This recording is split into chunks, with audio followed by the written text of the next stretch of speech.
강백신 증인 잠깐 나와주시죠. 아까 한상진 기자가 꼭 물어달라 그래서 한번 물어보겠습니다. 한 건 했습니다. 허위 공문서 작성 의혹이 있는데 그에 대한 입장이 어떻게 되시나요?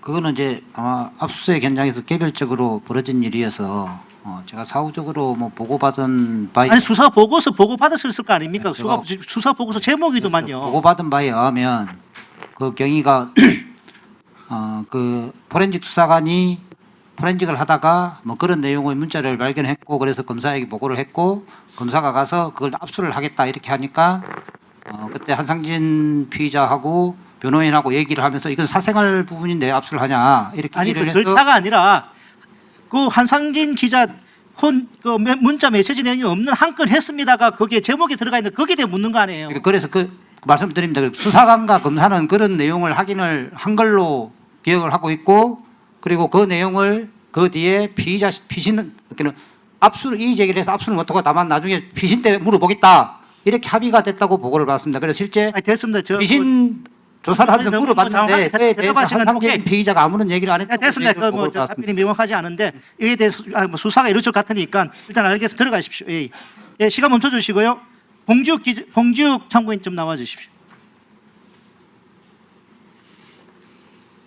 명백한 허위 공문서 작성 혐의 사안 가지고 참.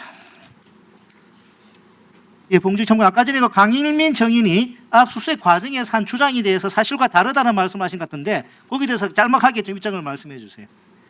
네, 그 포렌식 이후에 다시 압수를 했다고 하시는데 그건 사실이 아니고요. 그 압수 목록 그 교부는요. 제가 2023년 9월 24일 압수수색 당했을 때 당일에 교부를 받았고요. 이후에 디지털 포렌식을 하고 이미지를 떴는데 휴대폰 3대 중에 한 대에 대해서는 나중에 휴대전화를 돌려줄 때 저한테 교부서를 또 준 거예요. 그러니까 이미지를 또 다시 압수하면서 영장 없이 압수를 했다. 저는 이렇게 보는데 이제 본인은 그게 아니라고 저한테 이제 계속 설명을 하시니까 나중에 좀 다퉈보도록 하겠습니다. 이미지 압수할 때 새로운 압수영장 제시가 없었다는 거죠? 없었죠. 네. 네, 알겠습니다. 들어가시고요. 잠깐 시간 멈춰 주시고요. 유병호, 김숙동, 손종국 저쪽으로 세 분 좀 다 나와 주십시오.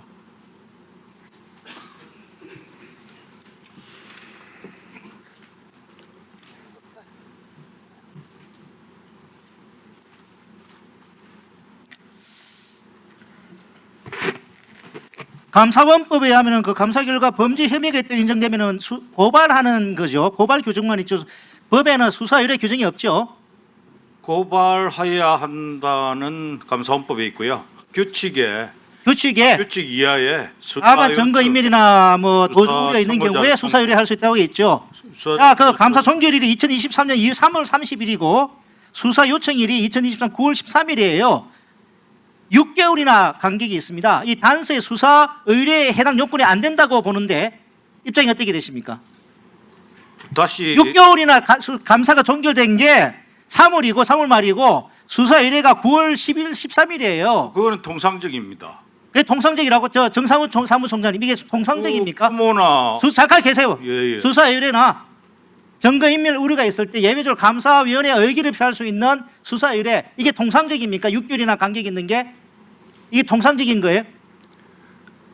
그건 이제 케이스 바이 케이스인데요. 사안이 복잡하면 시간이 더 걸릴 수도 있고 그런 것 같습니다. 고발이 원칙이지 않습니까? 감사위원회 의결을 해가지고 그러니까 이제 위원회를 올려야 되는 게 원칙이고요. 그죠? 그러니까 감사 원법에는 고발만 돼 있고 네네. 규칙에 내려오면 수사 요청할 수 있도록 돼 있는데 거기에는 요건이 증거인멸이나 도주 우려. 이 공무원들 국토부 공무원들하고 그 부동산 공기업 임원들 직원들이잖아요.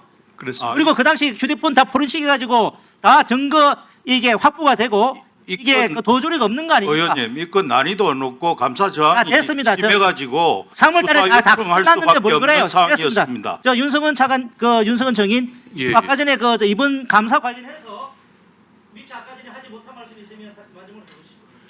예, 그래서 이 아래에서부터 이 강압적으로 해서 하나하나 짜 맞추어서 위로 올라가는 형태입니다. 저는 국토교통행정을 제가 33년을 했어요. 그런데 재판장에서 제가 본 거는 새벽 4시까지 감사를 받은 부동산 직원이 감사원 명동사무소 주변에 있는 모텔에서 자고 또 아침 9시 반에 나가서 감사를 받습니다. 저는 지금까지 이런 감사를 본 적이 없어요. 그리고 감사원에서도 뭐냐면 카톡을 편집을 하는 거고 다음에 검사도 편집을 합니다. 그리고 저한테 유리한 증거는 보여주지도 않아요. 감추고 언니가 은폐하고. 그래서 보다 못한 재판장님께서 왜 그거 안 내냐. 직접 가서 보게 하라는 겁니다. 저는 제가 차관이 된 다음에 저는 제가 단체 카카오톡을 방을 만들어서 거기서 모든 것을 제가 보고받고 지시를 했습니다. 근데 그걸 안 보여줘요. 자기들한테 불리한 거는 전부 다 숨깁니다. 그래서 오늘 방금 저 2건 정도만 이게 드러난 거고, 제가 저 차관 재직 당시에는 모든 것들은 다 감추고 했기 때문에 그래서 자기들한테 필요한 것만 따가지고 한다고요. 그래서 그런 면을 좀 감안을 하셔서 저는 우리 저 국정조사 특위에서 특히나 감사원과 검찰의 이런 행태에 대해서는 꼭 한번 살펴보시기를 간곡히 제가 저 부탁드립니다. 예, 수고하셨습니다. 다음은